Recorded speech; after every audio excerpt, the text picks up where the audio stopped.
Ma passion, Armelle Lévy. Allez, comme tous les lundis, une petite balade maintenant. Nous partons dans nos régions à la découverte d'artisans passionnés de leur métier avec vous. Armelle Lévy, bonjour. Bonjour. Ce matin, direction Villers-Outréau. C'est un petit village entre Lille et Paris. C'est en fait le berceau de la broderie en France. Vous vous êtes rendu à la maison Potentier, installée dans ce village depuis 5 générations.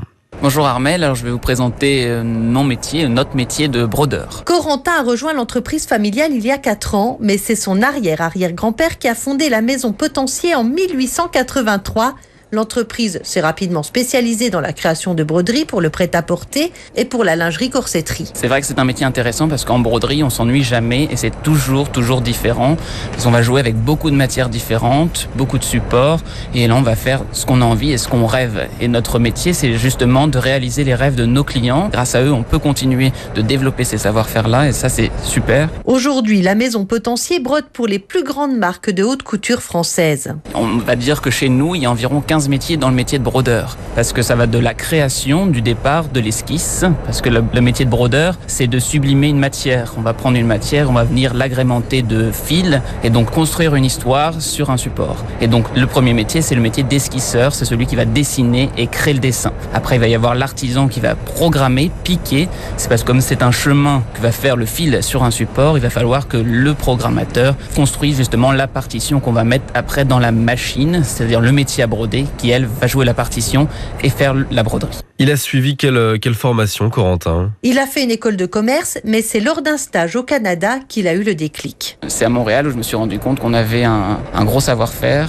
et qu'il fallait défendre parce que je me suis rendu compte de l'importance de savoir-faire français à l'étranger. Je me suis dit que je devais apporter quelque chose à l'entreprise et j'ai rejoint mes cousins et donc aujourd'hui nous sommes avec mes 2 cousins. On continue l'histoire qui a été écrite depuis des siècles. Reprendre les rênes de l'entreprise après 4 générations, c'est un défi. On est des gardiens d'un savoir-faire ancestral et notre mission c'est de la pérenniser et de continuer d'innover pour être des précurseurs. Aujourd'hui, nos grands défis c'est de trafiquer les métiers, changer leur mission originelle pour pouvoir faire quelque chose qu'elles n'étaient pas amenées à faire.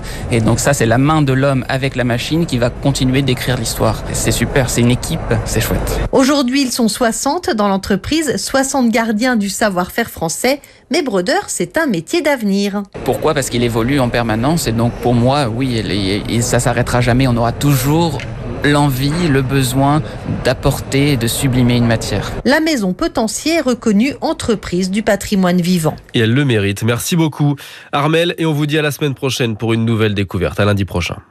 En France, l'UDP fédère l'ensemble des artisans, commerçants et professionnels libéraux. Retrouvez ces entreprises qui sont au cœur de la croissance et de l'emploi sur udp-france.fr. Allez, la suite sur RTL.